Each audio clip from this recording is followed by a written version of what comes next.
Hello, my friend, and welcome to this free training. I am guessing you are here because you might be in the cyclical pattern too, where every holiday season comes around and you feel like your clothes get a little tight. You have to start over every new year.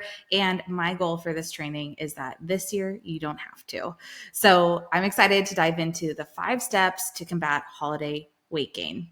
Now, I want to ease your mind and let you know that you're in the right place. If you're tired of constantly restricting and entering that yo-yo dieting cycle after every single holiday season without fail, maybe you just want to enjoy that pumpkin pie without stressing if you're going to fit comfortably in your pants next week. Or maybe you just want the reassurance and a game plan to look and feel your best through this season of the year so that you don't have to kick off the new year with a restrictive diet and you feel confident. Now, in this training, what we're going to cover is first, I'm going to give you a quick intro into macros and the different macro phases because it's a really important foundation to cover before we dive into those 5 steps. Number 2, we're going to cover how the metabolism works because, again, that pertains to the 5 steps. And last but not least, we're going to dive into the 5 steps to help you fight holiday weight gain. Now, you also received in your email a special bonus with a downloadable resource. Now, this resource has your protein calculator as well as a protein cheat sheet, and it has your holiday macro tracking log. This is the same type of tracking log I use with my one-on-one clients, and we're going to dive into this towards the end of the training together so you can see how to put it to use over the holiday season to stay on track and feel your best.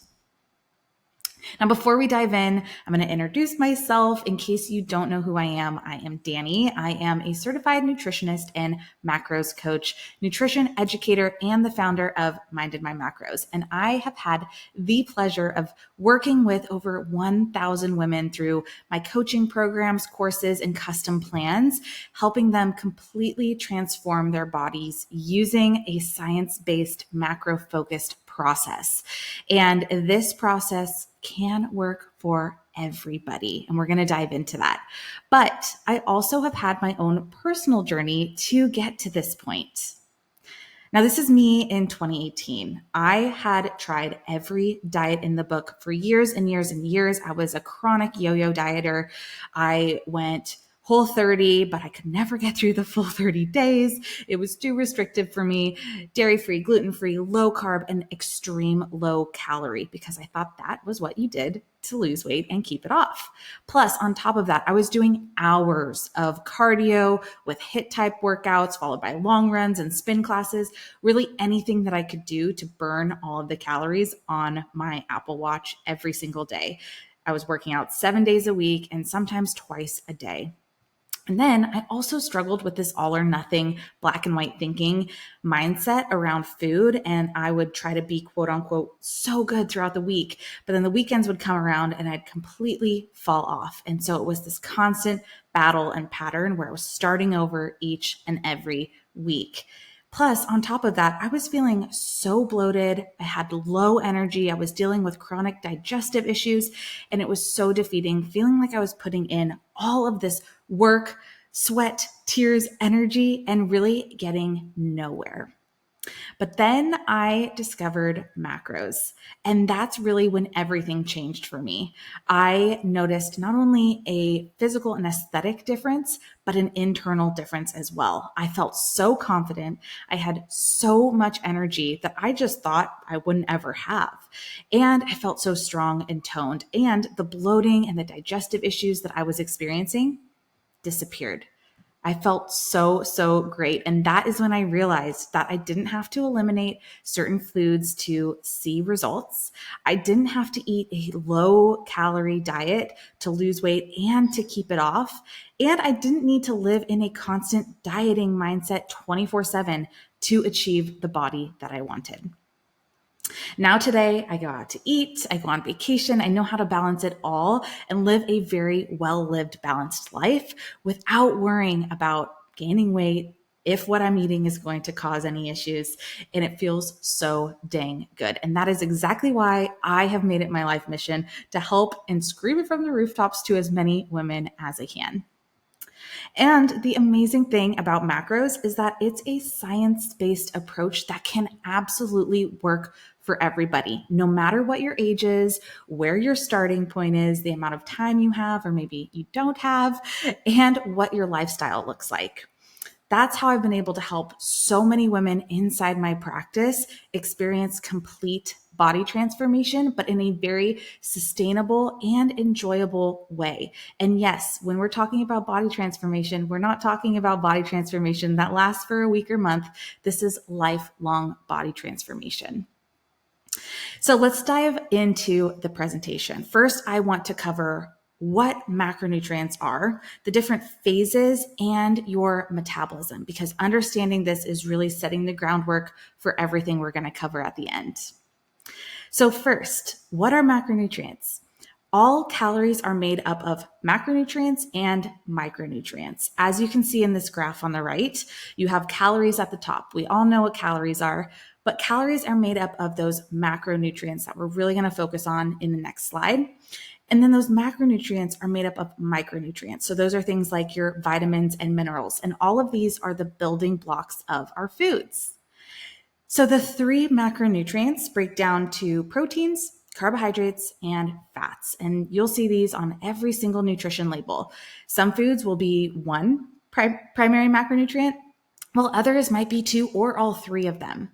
Now, protein is so important, and it's most often the most underconsumed macronutrient, yet most beneficial for so many.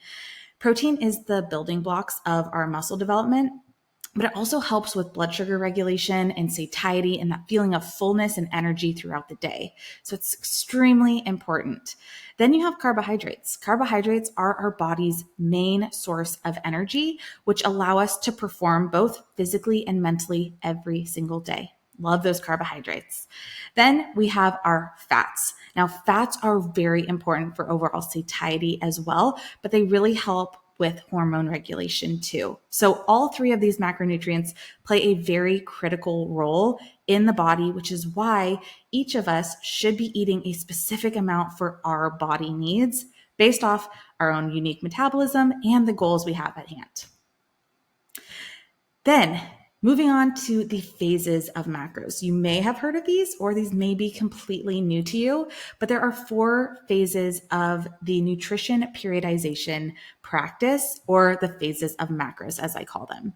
Number 1 is going to be maintenance. This is the phase that we should be most of the year. This is when our body is just in absolute harmony, our hormones, our gut health, everything's working together. This is when we're consuming roughly the same amount of calories that we're burning per day. So you're pretty much at status quo, and this is where body recomposition changes can happen. So you can build muscle while reducing some body fat, focusing on building that lean muscle here. And that's where maintenance occurs. Then number 2 is the one that most of us are pretty familiar with, and this is a calorie deficit. This is when we're consuming fewer calories than we're burning per day in an effort to reduce overall body fat. Now, don't get me wrong, a calorie deficit is a great tool, but it is a tool and it's not a phase that we should be living in long term. Instead, it's a strategic placement. It's a strategic phase that we enter at a specific time. I'm going to recommend not the holidays to reduce overall body fat. Then after a calorie deficit or after a period of long-term under-eating, a reverse diet is the next phase. And this is the phase of slowly and systematically adding in calories back into your diet to rebuild your metabolism and work your way up to maintenance while maintaining your body fat percentage or while maintaining your overall weight from either your deficit or your starting point if you were under eating. Then lastly is our calorie surplus phase. Not everyone will enter this phase, but it is an amazing phase to enter if your goal is to build muscle more quickly. Now, this is when you're consuming a little bit more calories than you're burning per day. And this is where body weight can increase some due to muscle if you're in a strategic surplus, but sometimes we can unintentionally enter a calorie surplus, especially over the holiday season, without really knowing, and this can lead to an accumulation of unwanted body fat. So how we work with these different macrophases is we cycle through them to achieve whatever your ultimate goal is. Some people will start at maintenance while others will start in a deficit. Some may start in a surplus. But it's important to remember that we're constantly cycling through these different phases to achieve your ultimate goal. We're not living in a deficit long term. We're not living in a surplus for longer than you should if your goal is to then reduce body fat. We're working our way through this, knowing that sometimes and oftentimes it takes a few cycles of these phases to get to our ultimate goal. Now, what is your metabolism and how does it work and how does it play into all of this? So the metabolism is the process by which your body is converting the energy from your food and drinks from what you're consuming into energy in the body. It involves a very complex network of hormones and enzymes that are helping you to burn calories, but also it's going to affect how your body stores fat and it maintains muscle. And the interesting thing about your metabolism that many people do not know is that it can adapt over time. And I know a lot of people say, oh, well, I'm getting older, my metabolism's slowing down. And that's not actually 100% accurate. Your metabolism doesn't truly slow down because of age until you reach your 60s. Now, anytime your metabolism slows down before that could be because of a number of factors, and we're going to cover one right here.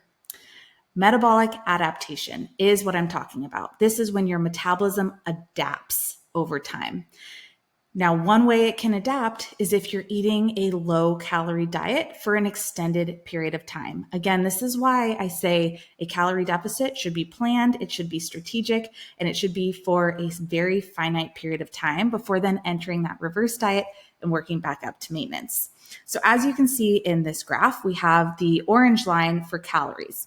If you restrict your overall calories, your metabolism is going to follow suit. It's going to start to slow down. And this is because your body needs to start conserving those calories, conserving energy to perform all of the body functions that it needs to on a day-to-day basis. So if you're not fueling your body enough to perform those, your metabolism will slow down. Can then lead to that unwanted weight gain if we don't know how to properly manage our metabolism and optimize it. So here's an example. We have your calories more restricted. You start to see maybe body fat reduction, or you start to see some changes in your body. So you stay there and you hang out there. But the second that the holidays roll around and you start to eat a little bit more than you're used to, you see your weight just spike up and it's very, very hard for it to come back down. You notice that your clothes are fitting a little bit tighter and you're like, what the heck is going on? I guess I just cannot eat this slice of pumpkin pie. But the truth is that you have trained your metabolism to down regulate. So it's a lot easier for us to more quickly gain body weight. Leads to that cyclical pattern of yo-yo dieting when you feel like you have to then restrict after that period of time where you're enjoying maybe a little bit more food and you really struggle seeing your body weight come back down. That's because, again, you've trained your metabolism to downregulate. You've slowed it down. Anytime you introduce more calories, you're going to see more quicker weight gain. And it's going to be very, very hard to lose that weight, which then enters this yo-yo dieting cycle, feeling like you constantly have to be in a diet, when in reality, you do not. You are listening to this and you're like, oh my gosh, I feel like this is me. I feel like I fall into this category. There is good news. The good news is that you can retrain and optimize your metabolism, and you can fix this if you feel like you've been in this constant pattern. And yes, that is through the process of reverse dieting that I've mentioned. If you want to dive into this more, I have more resources inside the email that I sent you for it. But reverse dieting is going to be the key to re-optimizing your metabolism, building it back up to maintenance.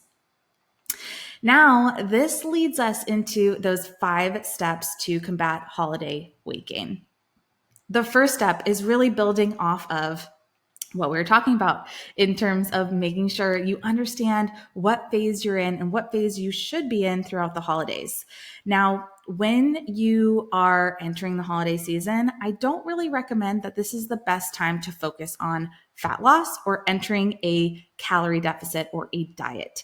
Instead, really making sure that you're eating at maintenance, that you are eating roughly the same amount of calories that you're expending per day. You're not under eating because, again, we want to prioritize our metabolic health and our metabolism during this time. So we're not entering this yo-yo dieting cycle. Now, if you, again, are listening like, oh my gosh, is it too late for me because I feel like I'm under eating? It's not too late. You can implement a reverse diet. So making sure, number one, that you are eating at maintenance throughout this time frame. Number 2 is prioritizing your macronutrient needs. And again, everyone's macronutrient needs are going to be a little bit different based off their body, their goals, their unique metabolism, dieting history, lifestyle habits. But one thing is for certain, protein is going to be critical. And this is exactly why I have broken out a protein calculator and the protein cheat sheet in your bonus resource, which we're going to cover here in just a moment. So making sure that you're building your meals around protein sources is going to be so critical, and really aiming for that protein goal that you have during this time and really all times to make sure that we're balancing blood sugar levels. And this is going to help you with that feeling of fullness again and prevent you from overeating through the holiday season. Number 3 is keeping up your movement. Now, I know that in a lot of places around this time, the weather is starting to get colder, and it can be really challenging to get in the same type of movement that you did maybe over the summer. But it's really critical that you are prioritizing your movement, because this allows you to keep your metabolism elevated. So if you think about it, if you're eating the same amount of calories that you did over the summer, but you're moving less in the winter, your overall energy output, the number of calories you're burning per day, is going to dip, which can then enter you into an unintentional surplus and allow you to gain body fat. So we want to make sure that we're constantly prioritizing that movement and making that one of your top priorities, especially throughout the holiday season. Number 4 is to practice balance. And I like to do this in the form of 80-20. There's always balance, especially over the holidays. So instead of trying to completely rid out certain foods, your pumpkin pie, like, oh, I'm not going to have that pumpkin pie. You can absolutely have that pumpkin pie and include that in your 20%. So if we're focusing 80% of our foods around those whole foods, nutrient dense foods, those are going to be extremely important.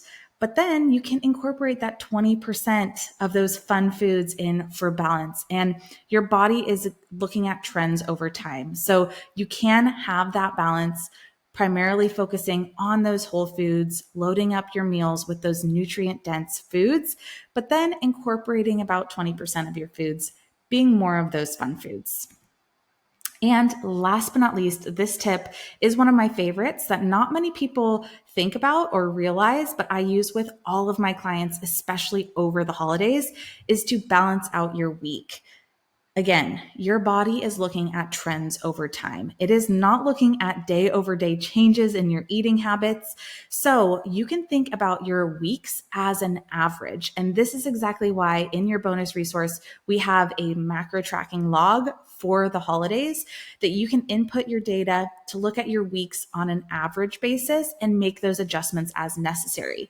So if you're averaging out your calories and your macros over a week, that's going to give you a lot more balance, and it's going to feel a lot more sustainable over the holidays. So for example, if you go into Thanksgiving and you overconsume on your calories for Thanksgiving, it's okay, because we're going to balance it out over the entirety of that week. And you can even look at things over 2-week periods, 3-week periods, and really allow that to incorporate and feel like you have more balance over the holidays. Again, because your body is looking at trends over time, it's not looking at day over day changes. So now what I want us to do is I want us to dive into our bonus guide and tracker. I'm going to take you through exactly how to calculate your protein goal. And then I'm going to take you through the macro tracking and log so that you can start to track your foods throughout this holiday season to use it as looking at the weekly averages to help you balance out your food and your meals throughout the holidays. Here is your protein calculator and your protein cheat sheet. So I have a little explanation of how to calculate your protein targets up here. But essentially what you want to do is you want to come down here and you want to input your current weight.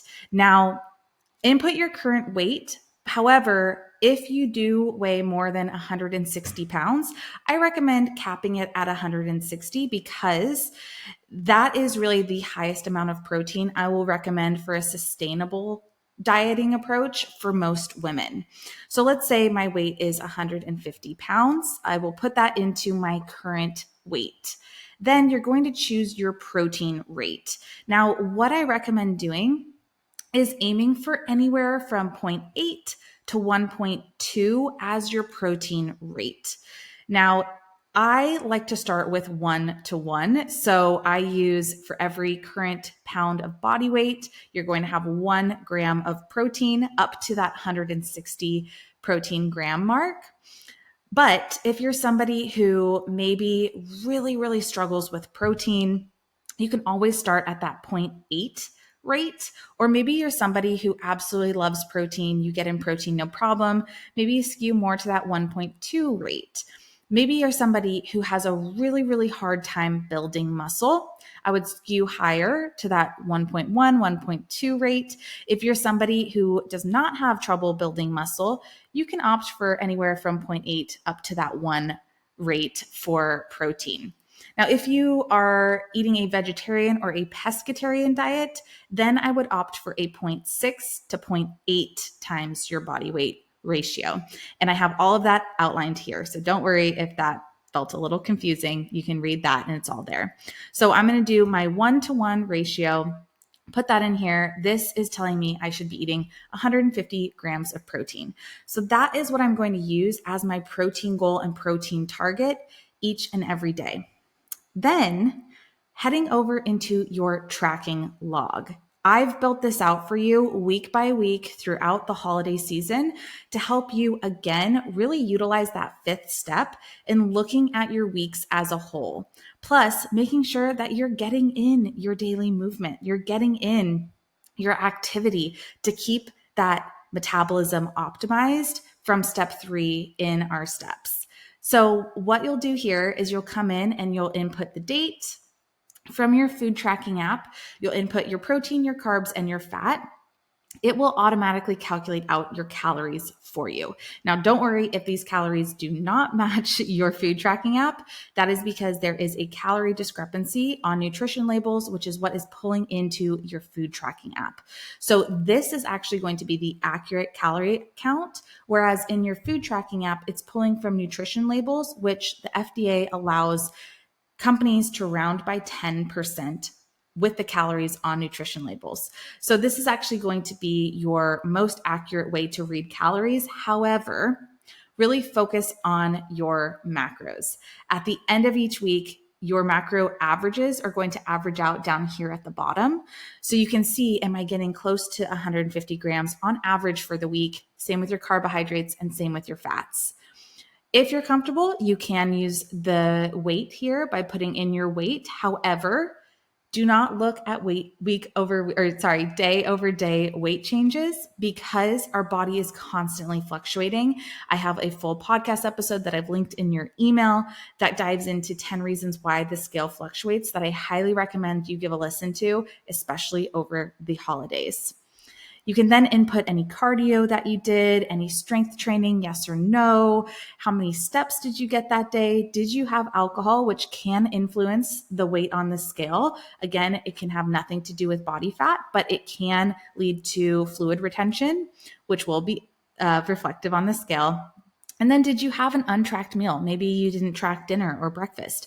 Yes or no. This is just helpful for you to keep in mind how accurate your tracking's been.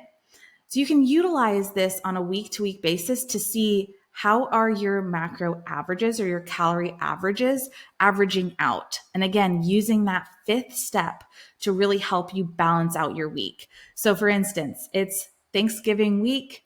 Maybe you are loosely tracking, or maybe you're not tracking at all, but you know your calories are much higher. Let's say they're 2,000 calories higher than normal. Well, then over that course of the week, balance that out. What I would not recommend is the next day completely restricting, but instead planning out your week as a whole to really balance out any anticipated overeating, or use that next week to really balance things out based off any trends that you noticed from those days that maybe you did overconsume.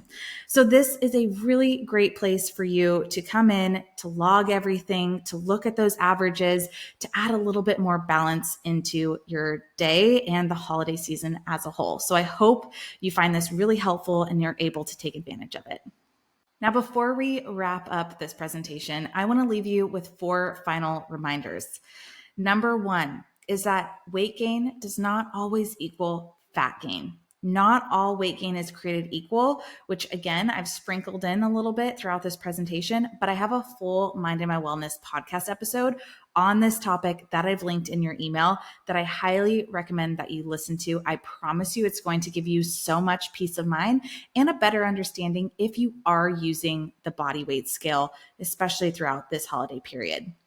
Number 2 is that it takes 3,500 calories on top of your maintenance calories to gain 1 pound of body fat. Now, if your maintenance is, let's say, 2,000 calories, that means that you'd have to consume 5,500 calories in one day to gain 1 pound of body fat. If you hop on the scale the next day after Thanksgiving and see that your weight is up 1 to 2 pounds, chances are that you didn't actually gain a pound of body fat, which again is why I recommend you listen to that podcast episode. But this is a great reminder that yes, over time, you can enter a calorie surplus and gain additional pounds of body fat by accumulating calories over time, but it's likely not to happen overnight. Number 3 is that your body is looking at trends over time. It's not looking at day over day eating habits. What it's looking at is those long-term trends. And so utilizing your tracking document to help you average out your week and look at overall consistency is what's really going to be your best friend and move the needle here. And last but not least is restriction can lead to overeating. So if you try not to have that piece of pumpkin pie, even though you so desperately want it, you might actually notice that you actually eat more. Maybe you snack more. Maybe you go back later and you have 2 pieces of pumpkin pie instead of the 1 because you've restricted. So it oftentimes can also lead to blood sugar dysregulation. So if, for instance, in the morning, you try to skip breakfast to save up your calories for later in the day, that oftentimes backfires because you're going into that meal later with an irregular, dysregulated blood sugar level, which is going to cause you to actually eat more in the end. Anytime we try to kind of work the system and fight against it, our blood sugar levels are really going to become dysregulated. So this is where I recommend eating a very high protein breakfast to help with satiety and blood sugar regulation, as well as making sure that you are fueling yourself throughout the day so that when you do go to Thanksgiving dinner or that holiday party, you feel very well prepared, like you can manage your food choices and make good choices for you because you're not coming from a place with low blood sugar and from extreme hunger. So I hope that you can take these reminders as well as the lessons and steps you've learned throughout this training and apply it to this holiday season and really beyond. So thank you so much for joining me, and I wish you nothing but the best holiday season that you can have. And if you need anything at all, feel free to reply to that email or send me a DM over on Instagram at Mind in My Macros. I would love to know what you're taking away from this training and hear from you. Wishing you the best.